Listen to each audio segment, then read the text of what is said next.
Okay, we begin the Q&A. Just harder clothes. Not everybody is here, but those that are here, those are writing questions. It's best not to write multiple questions on one paper, because if I don't have the answers to all the questions, I'm not going to read it, and it might take me longer. But it's separately, then I can hopefully tackle them one at a time. Okay, just a quick question that somebody texted. The question goes like this. Again, he said two questions, but one question is, can one do 3 prokim of Rambam not in order? Third perek first, and so on.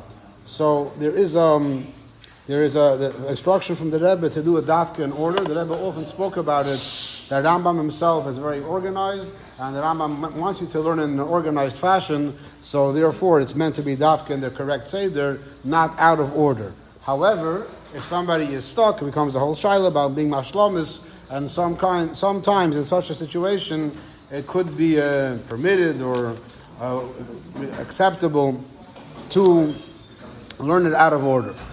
Yeah, so that's part of the question, but we'll leave that for now. Question, how come the poskim don't warn us regarding problems which are al pi Kabbalah? For example, pas akum. This is a big discussion because the poskim, their job is not to tell us all the Kabbalah. The poskim, they feel that all the inyanim of Kabbalah are not meant for psak. That's a deeper layer of Torah. That's not what we have to paskin by. And therefore, they're not concerned about what it says in Kabbalah, besides the fact that some of the poskim didn't really learn Kabbalah. However, the poskim, the Mekubalim felt that in addition to the Kabbalah having an importance mitzad the spiritual level, they also felt that the Kabbalah has a relevance on a practical level. And there's a general obvious statement that the poskim always go according to psak, and the Mekubalim always go according to Kabbalah. And then there are those poskim that are also Mekubalim, a number of people that did both. They incorporated Kabbalah into psak, and they worked it together. Of course, the Alter Rebbe, but others as well. And those takedu all bring up the Kabbalah situation, the Kabbalah concerns, and that's how we know about the Kabbalah things. All the Kabbalah concerns are because the poskim, these poskim, and they bring it in. For example, this we spoke about the Pasakum. Question, what are all the halachas of tznius for a man? We're not going to read now all the simanim Shulchan Aruch, but you basically open up Alter Rebbe Shulchan Aruch, the first 4 simanim, and the Madura Kama, Madura Basra, read it again and again, and pretty much it's all, most of it is laid out over there, and then it's all over Torah. It's a funny question for me to answer, all the halachas. We try to focus on something specific maybe. Question, what is the outlook of the Rebbe during tefillah? Him being a memutza mechaber means I should daven imagining I'm speaking to him, or I have to speak to Hashem, and just know that it's going through the Rebbe. And if the latter, is it important to think this, or it's just a fact? I think this Bacher has a very, very wrong interpretation of what it means that the Rebbe is a memutza mechaber. Those that are not familiar, memutza mechaber means someone that's in between that connects us.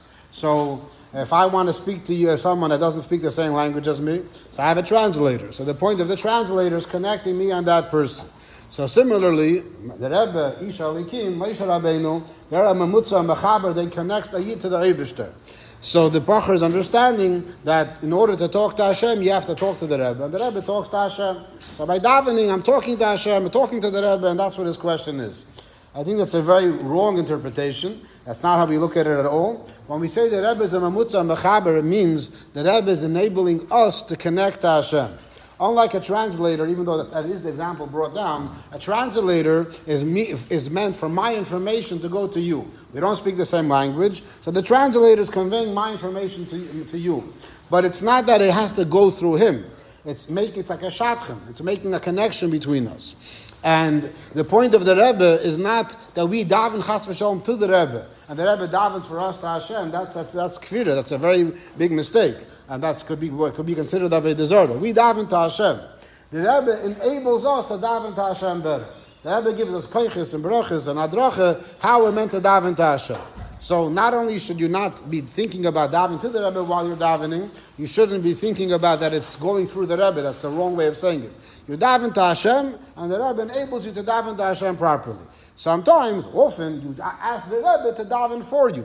You go to the oil, or you write to the Rebbe in Igris, however you're more comfortable, and you're asking the Rebbe to daven for you, because the Rebbe has stronger connections. Just like if you want a king, and you want a favor, or a bakasha from a king, and you know he has a son that's a favorite, so you ask the king yourself, but you'll ask his son, you'll ask his favorite also to ask for you. So that's what we're asking the Rebbe for. But the king is the Eibishter. That's a gross mistake to understand differently.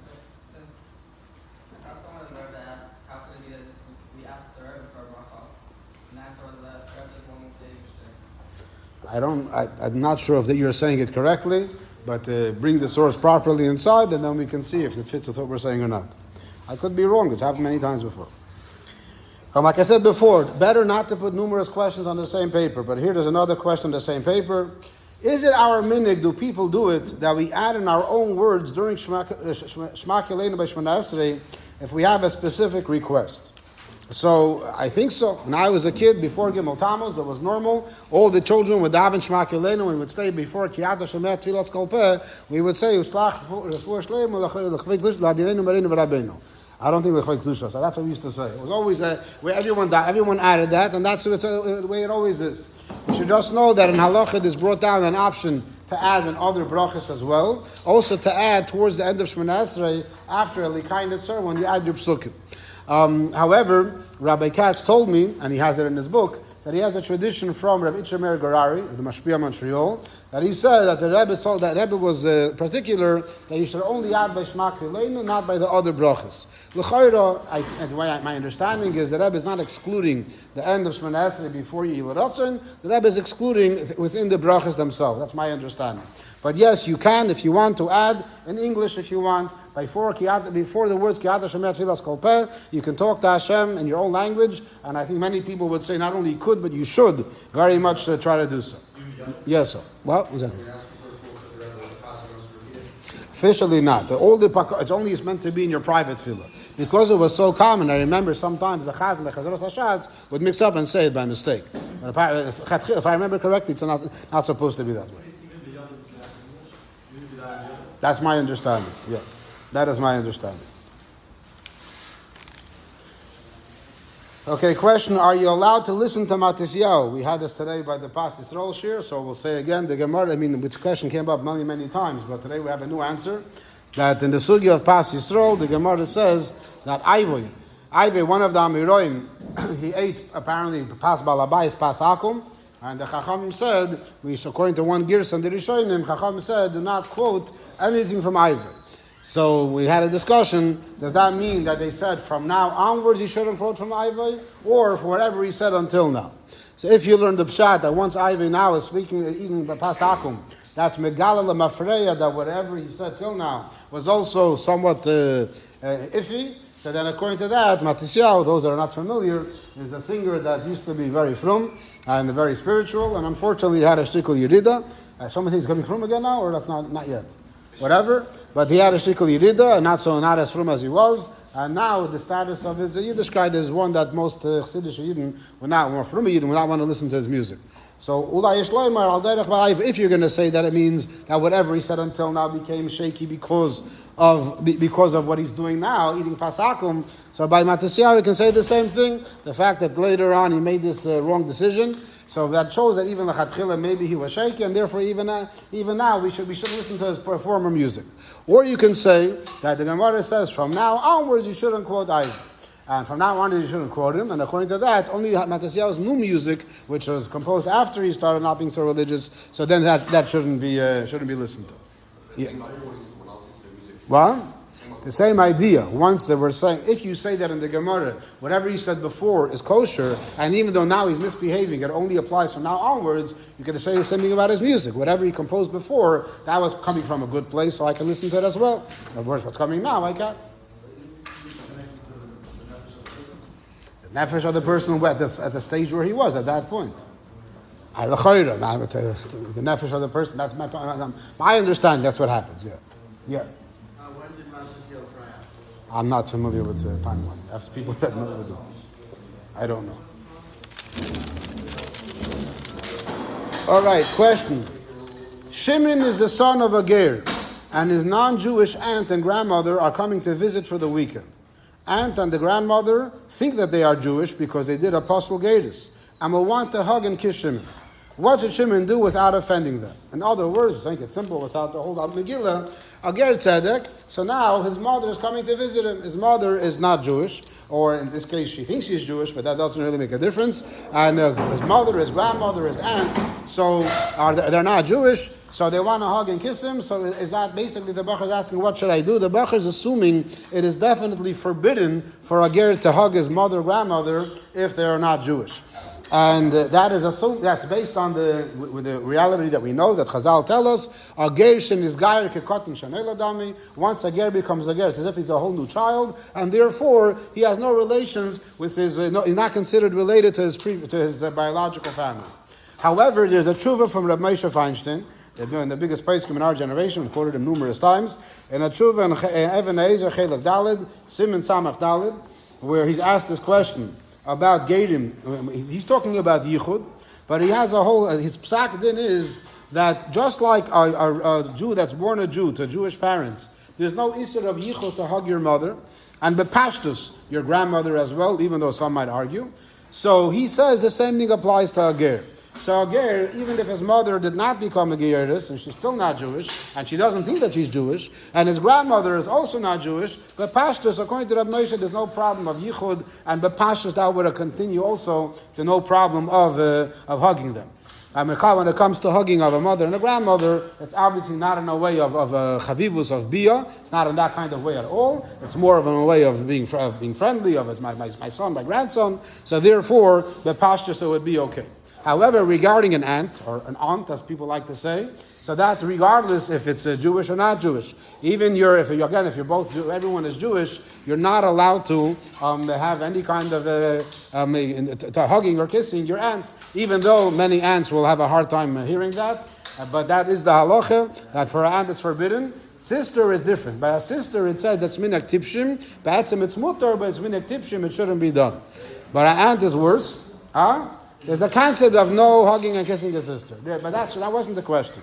The question specifically about an aunt. So again, the answer to the question would be for the grandmother, no problem. She can hug and kiss, but for the aunt, she can say, regardless of if you're Jewish or not, that makes no difference. Our halacha doesn't allow. If the aunt comes and gives the nephew a hug and kiss, say there. So that's it. He just, it's okay. Nothing happened. It's not the end of the world. Just, wischt up und man geht weiter. Question. What? Oh, thank you. Yes. If the mother converts after the son, is she considered the mother? No, even if they convert together. The only way a ger could be considered the son of his mother in Torah is if she converts before the child is born. But once the child converts on his own, and then the mother converts, according to halacha, there's room that he can even marry each other, whatever. We don't do that, but there's a room for that. What is a ger right? Aben Avram Desara. As far as I know, that's what gerim always right. Whoa, that's a word. One at a time. You can't tell you, there's not be like that on the spot. I have to look things up. Yeah. I know someone, the mother and son converted and married someone else and they have kids. Are they like related? Biologically, yeah. Halachically, not. For Yerusha purposes, no. But biologically, Reb Moshe is saying that the biological connection is there, and that's why, just like a person has no concern about yichud with his mother, so all those things apply as well. But you can't divorce your mother, no matter what happens with the person. And if there's a good relationship, and one becomes Jewish, and the other one doesn't sever the relationship. Yeah, but technically it's never going to happen. And I know halacha they can't anyway, because that's exer or whatever. Yeah. Because he says that when it comes to the issur of yichud, it's all dependent on this Indian, and therefore over here it's not an issue.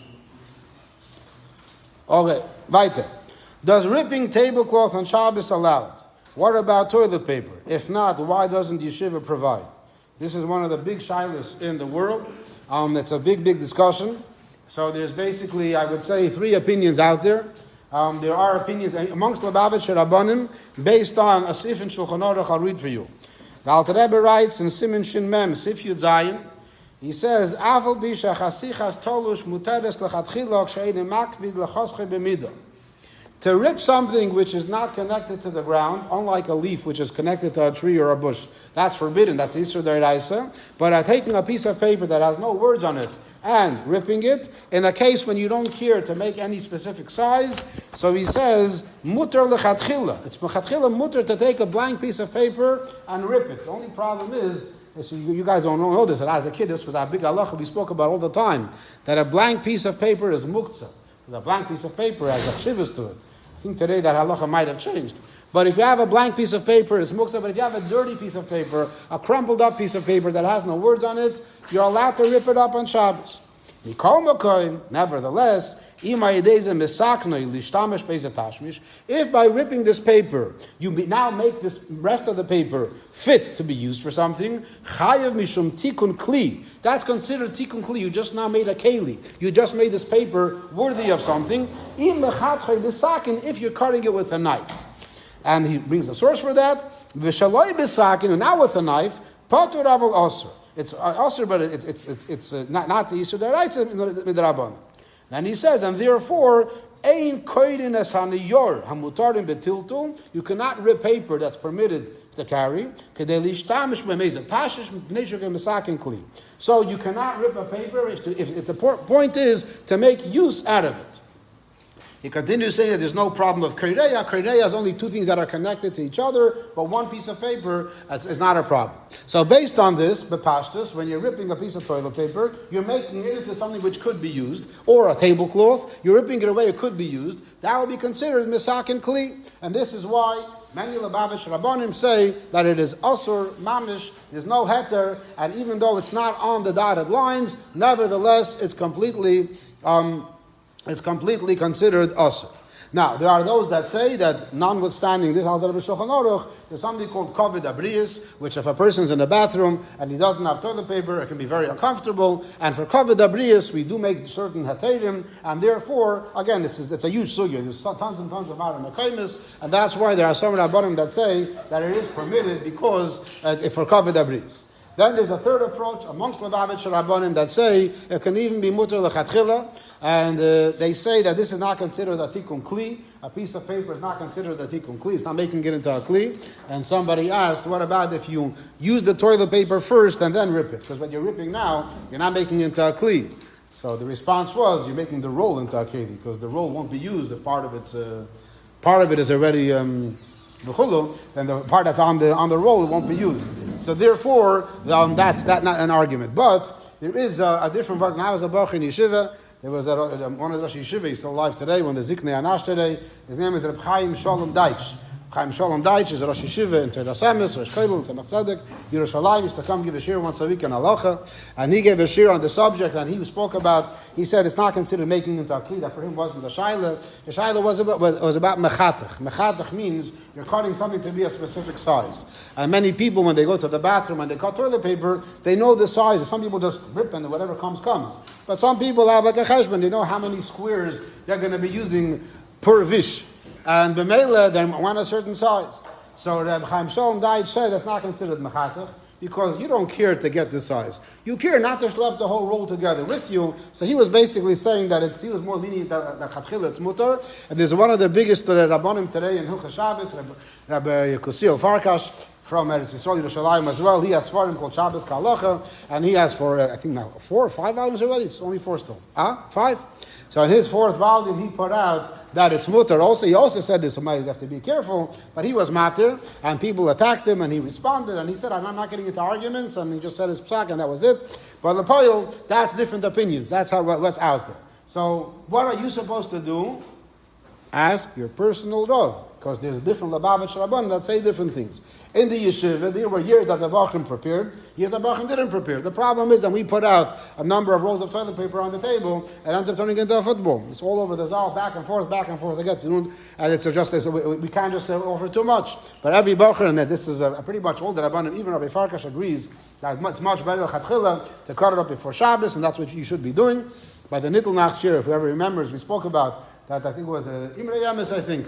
Imre Yamis, the night of Nittel, he spent the whole night cutting toilet paper for Shabbos for the whole year. So, that you can do next Nittel Nacht, or you can do it already now, next time when you're a little bit bored of learning. Yes? Cutting on the lines is because that's making them into a proper king. Now it looks nice. So that's based on that svara. Those that say that b'diavad should cover the brias, they're like accepting that it's ulcer. They're giving you a heter b'diavad, so they're saying do it not on the lines. Others say on the lines is also fine. You're not making the clear, you don't care for this particular line and so forth. Huh? Is it because when you don't cut on lines, it's sheening? That's another svara that people say. It's a huge sugya. There's many. Some rabbanim say it's a isur d'oraisa mamish based on the simple words of the Rebbe Shulchan Aruch, and some say that's more than you. Like I said, it's up to you have to have your personal rav and you ask him the shayla. But everybody agrees it's better to cut it before Shabbos. That's pretty much. Yeah.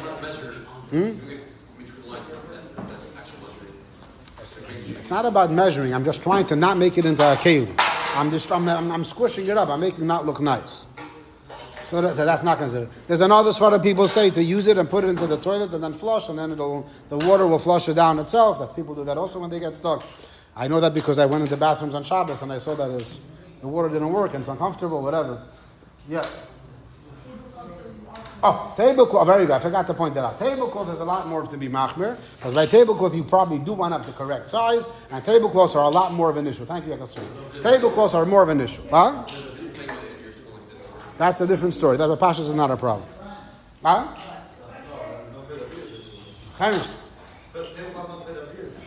Right. So that's why it's more of an issue. And right here, you can't say that I don't care for the size. I do want the size for the table. Tablecloths are the pashas a lot more chomer. I didn't see people that are makel regarding tablecloths. Okay, question. Is the achirayim of a person considered the private part? What are the halachic implications? The answer is no. Your achirayim is not considered the private part, and the halachic implications, there are two halachic implications. One I'm not going to say because it's going to cause too much giggling, but I'll say the other one. The other one is that when a person makes a bracha, so it says he has to be careful that he shouldn't have gilui erva, and then he basically says that a man cannot sit naked and make a bracha because his front parts are revealed, and therefore it's a problem of erva. But if a person has a half underwear covering his front, in that case, even though his back is showing, it would not be considered a problem, and he's allowed to say a bracha. So that's one nafkamina, but that is the halacha that it's not considered it's based on the Gemara, that it's not considered a erva. Yes, Manny?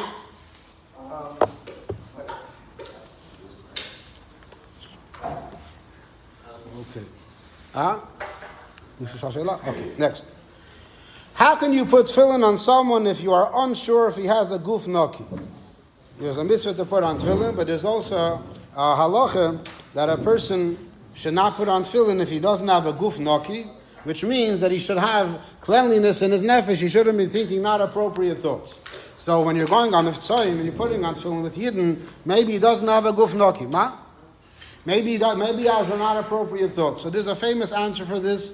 When the Rebbe started mitzvah tefillin, so today already all the misnagdim claim that they started first, karogil, but the reality was when the Rebbe started mitzvah tefillin, many rabbanim, many of these misnagdim, they came out and they complained against the Rebbe.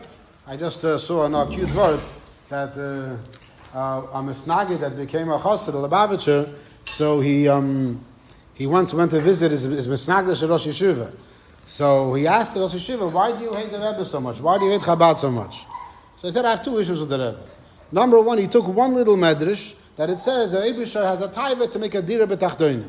And he made the whole thing about that medrash. Everything about dira b'tachtoinim. One little medrash. And second of all, every time he makes a mitzvah, he doesn't ask anybody else. He doesn't ask for advice, other Rabbonim, or the Gedei Yisrael. He just decides and he puts it out there. And mainly that's why I have issue with him.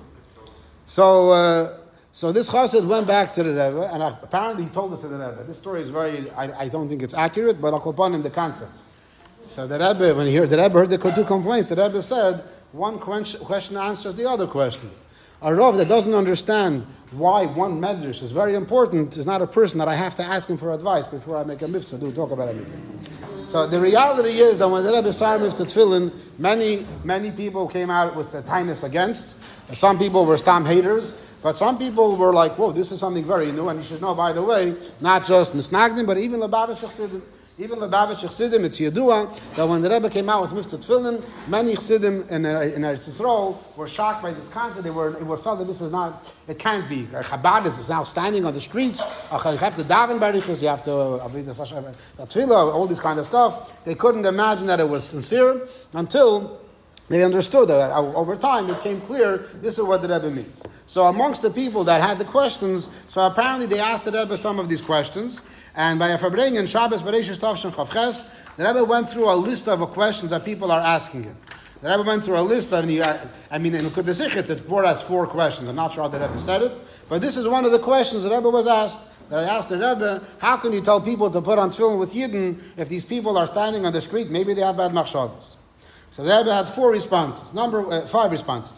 Number 1, the Rebbe says, there's no reason to think that these people that are not religious, and you ask them to put on tefillin, dafka now they're going to start having machshavos zoros. Why should you think so?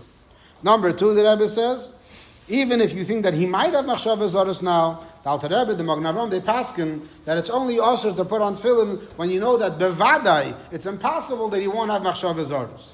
But if it's a suffix, you don't know, you mean even for yourself, you're not sure what's going to happen, you should not hold yourself back from putting on tefillin. Number 3, there brings us free, that it says anything which is new, a person is excited about, and people are running towards it. So when a person sees something new and is excited about it, so obviously he's going to be focused on it at the time. And these Yidden that are not used to putting on tefillin, even if you put on every Friday with them, they're still like a daily thing for them. So the Mela obviously he's excited about this experience that he's doing right now, and therefore there's no concern he'll have machshavos zoros. Number 4, the Rebbe quotes a Smag, that the Smag says, there isn't any, the worst Rosh in the world is not on a level that he's not worthy of putting on tefillin. And the Rebbe brings that at Yidor and the history of the Smag. The Smag quotes it, that he himself went around and he used to do Mivtzoy. He went and he encouraged people that were lacking in Mivtzoy. The Rebbe says that when I started the whole Sikh, I didn't want to quote the Smag L'chatchila. And then the 5th thing the Rebbe says, that those that are machmir by tefillin and they're saying, oh, people shouldn't put on because maybe it's, have machshavos zoros, it's a rabba, and he brings over here basically very harsh words about it. So those are 5 answers of the Rebbe on the subject about this particular question.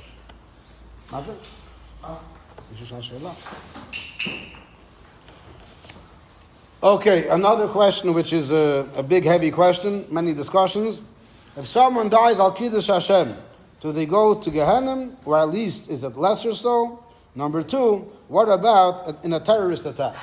So the question is basically, if people that were killed in a terrorist attack, or people that were killed, Kiddush Hashem, what happens with them?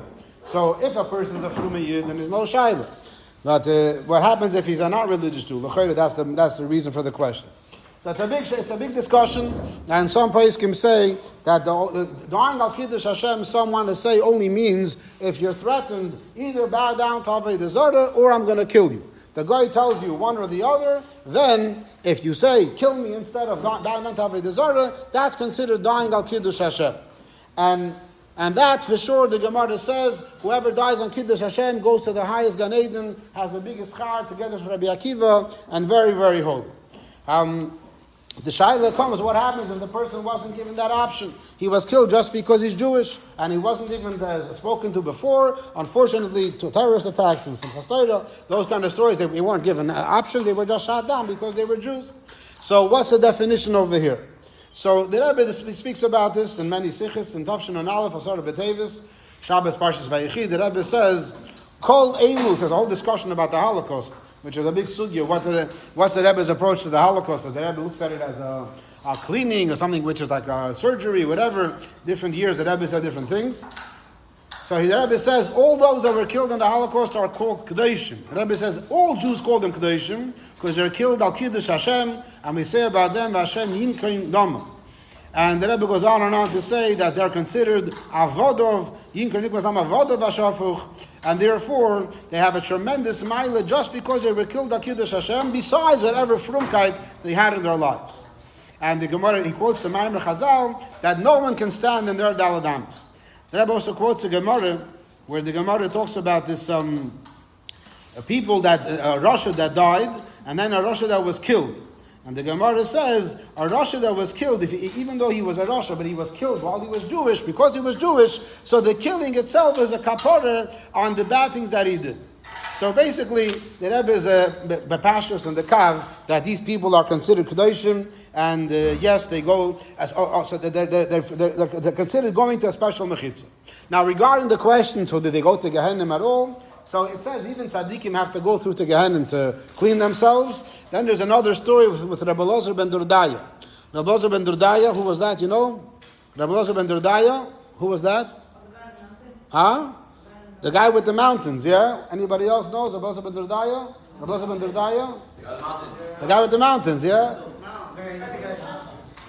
Rabbi Elazar ben Durdaya was the biggest Rasha in the world. He said he did any Aveira possible. And one time in the middle of doing an Aveira, he was, every Aveira possible, that's what it says. And he did as much as he can. And then it says that he got a message that he has no portion in Olam Haba, and for some reason that inspired him, and he went to the mountains and he started asking any way to meet the tshuva, and the mountains told him, no, you're gone, there's no hope for you.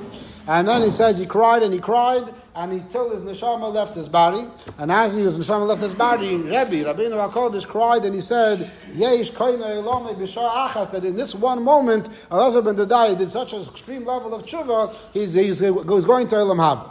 So that's the story of the Gemara. The Arizal tells us that when Elazar ben Durdaya came up Lamaila, on the one hand he did such a high level of tshuva, so he's ready to go into Gan Eden. On the other hand, in Gan Eden you need levushim, you need garments. Garments are mitzvahs. He never did any mitzvahs. He had nothing to walk in with. So he was standing there and they said, oh, we have a whole wardrobe over here that's extra you can use. What's the wardrobe? There was a different person that did mitzvahs and learned Torah his entire life, but at the end of his life, he decided to make an about face and he became a tzduki. Yochanan Kohen Gadol, whoever that is, there's a big discussion amongst historians, but Yochanan Kohen Gadol, whoever he was, for 80 years was a big tzaddik, and at the end of his life, he became a tzduki. And when he came up Lamaila, they told him, you're a tzduki, you have to go into Gehenna because you did such an Aveira. But 80 years of Torah mitzvahs, what happens with that? And that was put on the side.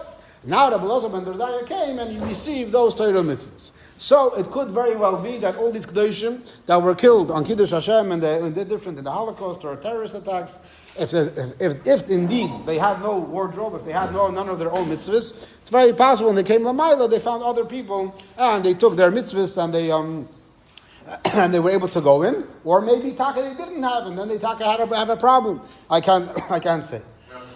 One second. There's another thing, another shiloh which comes up, which is like we have a joke on the story, is about the nafkamina would be if a person's being killed because he's a Jew, and he's not given the option to bow down to Avodah Zarah. So he's just being killed because he's a Jew. So the shiloh is, does he have to make a bracha al Kiddush Hashem? If he's being killed because he's a Jew, then poskim bring down, he has to make a bracha. What the exact bracha is, we'll say in a moment, the joke. But if here the shiloh is, if he's being killed because a Jew without giving that option, does he make a bracha? So the joke is that there was one time a Yid that was traveling in the woods and a bandit came, remember? Let's see if we're going to... thank you. So and then a robber comes to him, and he says, you're a Jew, give me your money, I'm going to shoot you. And he started telling him, I'm going to kill you. And this Yid started thinking, 1 second, I have to make a bracha, Kiddush Hashem. So the guy says, I'm going to kill you, what's your last wish? He says, my last wish is, I want to make a bracha, al Kiddush Hashem. Please, let me make this bracha. So the guy says, fine. This is his last bracha in his life, he's about to get killed. So with all this kavanah that he has, he puts everything in. Baruch, Ata, Hashem, Alekeinu, Melech, Ha'olam, Asher, Kiddishanu. And suddenly there's sirens. Epis, the police is driving by, Epis, or whatever it is. The Ganav hears that, he takes off and runs away. No, bracha levatala. Okay, questions or comments? Yes? Or Malay Mitzvahs Karim. I said so, maybe they do have wardrobe. But that is also said about the Elazar ben Durdaya that he had no wardrobe. Maybe all of his Avedis cancel out his mitzvahs. What? Yeah, no food behind him, it's in front of him. A baskel said that what? It was I think it was a Rebbe, it wasn't a baskel. That he was koyin along the b'sha'achas? As far as I remember, it was the Rebbe. Rebbe Bocha, he cried and he said, koyin along the b'sha'achas. Maybe I'm wrong. What happens to someone that doesn't have no mitzvahs, he goes up Lamaila, then he has to go to Gehenim and start from scratch, and he comes in as a private. And he remains a private for many, many years in Gan Eden, when he eventually is able to go in. Yeah. Atzduki are people that did not believe in Zera Shabbat Peh.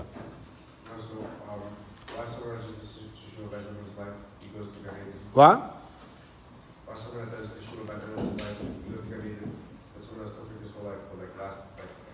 It's a psukim in Yechezkel. The Navi talks about these people. It says a person that his whole life is doing good and he regrets at all at the end, that cancels out whatever he did before.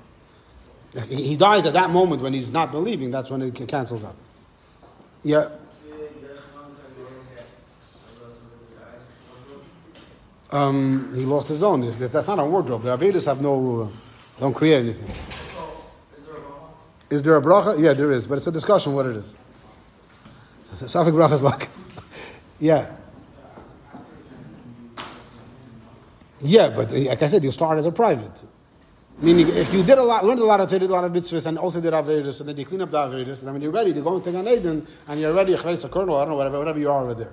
But if you have no mitzvahs, and you start as on a very low level, and within Gan Eden, it's a very gradual growth.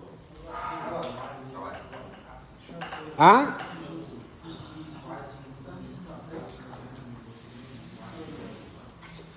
I wondered that also. Why did Yechon Gadol use it? Eventually, he should have come back and got his wardrobe. I don't know. Maybe because of his Aveda, he lost it in that case. I don't know. Okay, this is Arizal stuff. I can't really help. 1 second. Yes? Isn't there a thing that, like, if someone doesn't know better, if someone like pushes out for himself and doing a better, even if he doesn't in the end, Hashem's going to put If a person... like, he wants to do a better, but he's holding himself back, but he doesn't in the end. Hashem's going to So there's different... So when it comes to an individual Aveda, pushing it off, and then afterwards eventually doing it, so he got the schar for the fact he pushed it off. But here, it wasn't just pushing off an Aveda. Yochanan Gadol became a tzduki. The understanding is that he, so to speak, regretted his whole life. So he didn't... When a person does an Aveda, eventually he feels bad. You see, his taiva is too strong. We're talking about someone that regrets his previous, his whole frum lifestyle.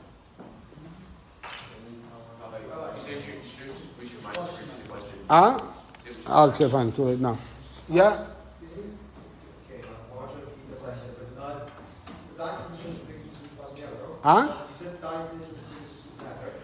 Dying al Kiddush Hashem is the biggest thing you can have. It's brought down such a thing, yeah? At the end of the day, because everyone needs garments also. Okay, I connected on my own, and the Kedoshim. Maybe I'm wrong. I understand what you're saying. Maybe I'm wrong, and maybe Taka, these Kedoshim, don't need any other garments, because that itself is enough. Very possible. I don't know. I'm not there. These obviously I have no idea about these things. Was Moses black? I don't think so. I never saw a picture of him. So, he said the story just now. Rabbi writes this on Shabbos. I never saw him. How do you know how he looks, right?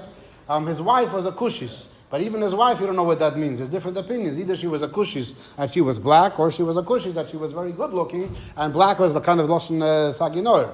So, but there's no reason to think that he was black. The assumption is that he grew up in Mitzrayim, the Mitzrayim. So probably after 200 years of living in Mitzrayim, the Eden might have started getting affected by the features that were there. But the Egyptians are not black. They're maybe a little bit of a darker color, but I don't think he was black.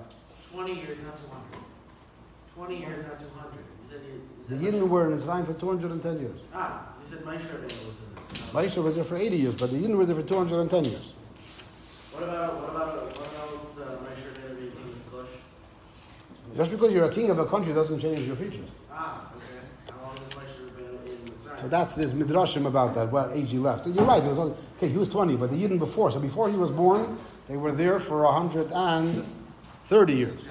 Okay, maybe that's not enough time to make an effect on it. Weiter. Did the Rebbe write a will? So this is a very controversial subject, but the answer to the question is very simple. The answer is yes. The Rebbe did write a will after Chavei Shvat Tavshin Mem Ches, after Rebbe Tzimchai Mushka passed away. The Rebbe wrote a will. The Rebbe called in. So I have a tradition in my family that the Rebbe called my grandfather, Rabbi Groner, and the Rebbe told him, I want to write a will. And my grandfather said, I don't want to hear about such things, and so he was out of it. That's what I have a tradition in my family.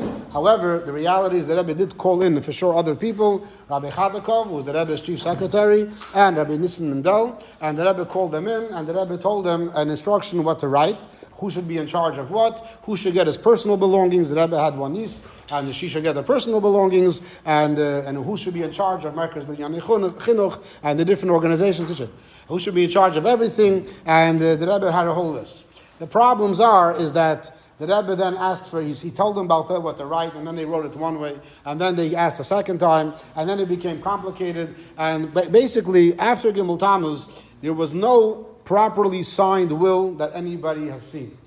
There are people that might have it, assume people have it, but there's no will that we know that is signed with the Rebbe's signature.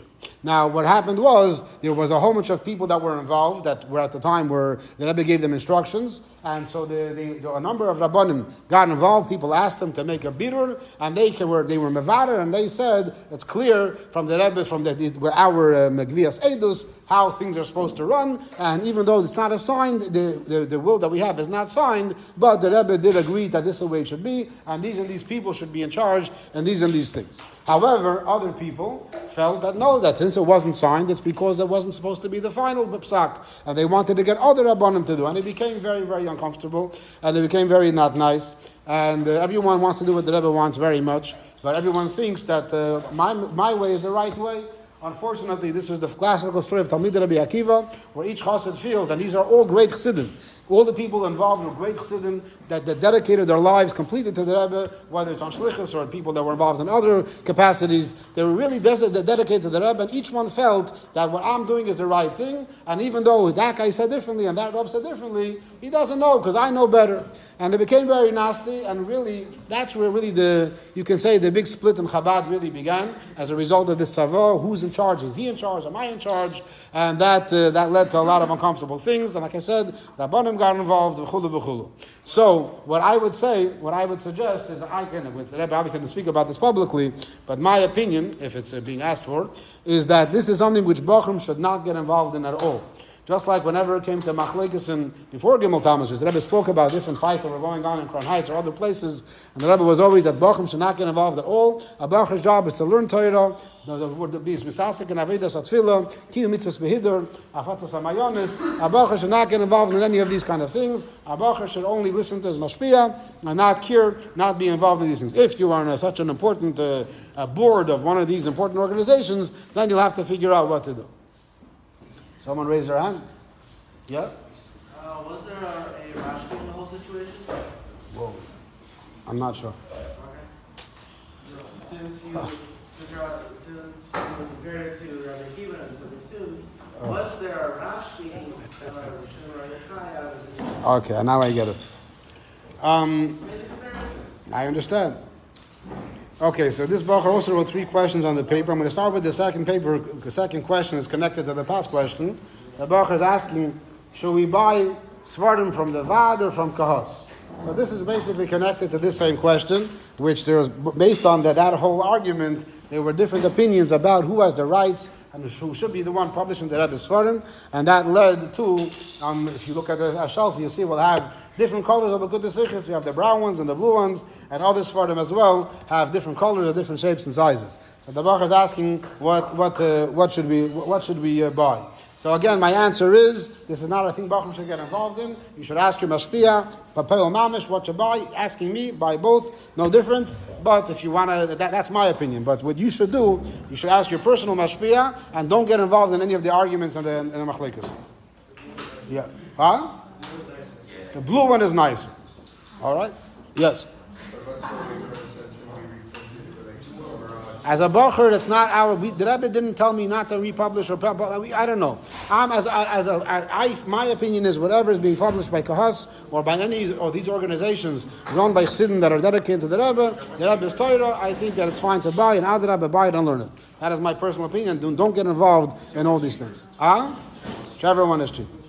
The next question on not the same subject but similar is should one learn the Shimis?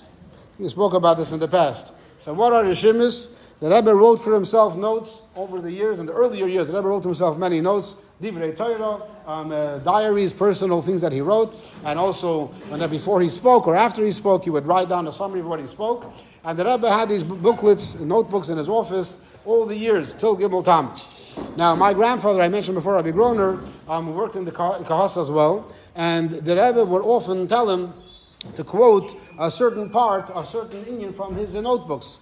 And my grandfather says, when the Rebbe would let him copy, the Rebbe would block the lines before and the lines after, and the Rebbe said, just these lines. So my grandfather felt very much that whatever the Rebbe didn't let him see, the Rebbe was very adamant that no one should see these things, and therefore it should not be published. So after Gimel Tammuz, when they went into the Rebbe's room, they found these notebooks, and it became a discussion amongst Chassidim, should we publish it or not? Because everybody knew that even though these booklets were there all the years, they knew that the Rebbe did not let it be published, and like I said, the Rebbe wouldn't allow it to be seen. However, Chassidim also felt that it's Yadua that before Gimel Tammuz, before Chav Zayin Oder, the Rebbe was cleaning out his room. Before Chav Zayin Oder, the Rebbe was preparing, the Rebbe was getting rid of things, burning things the entire time, giving things away, things that he gave to my grandfather, things that people gave him, famous things that people know of, he gave to my grandfather to be out of here. And basically, when Chav Zayin Oder, when Gimel Tammuz happened, most of the things were gone. And this the Rebbe left in his drawer. So some Chassidim felt the Rebbe left it for us, because the Rebbe wants us to learn it.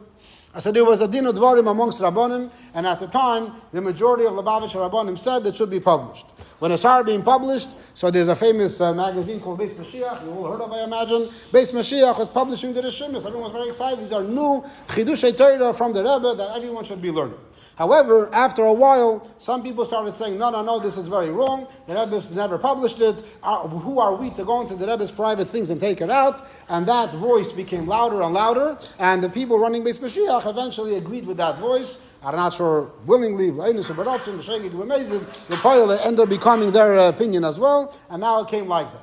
So today it became kind of a thing that if you're a Meshachist, then you don't learn the Shemis. If you're an anti, you learn the Shemis. I think that it has nothing to do with the question. I think the question is, in my opinion, is if you find out that your father has something, and your father told you, I don't want you to know what's going on, I have a private notebook, I don't want you to read it. And then you have access, you're in your father's room one day, and you haven't seen your father in 30 years, and you see it, his notebook is right there.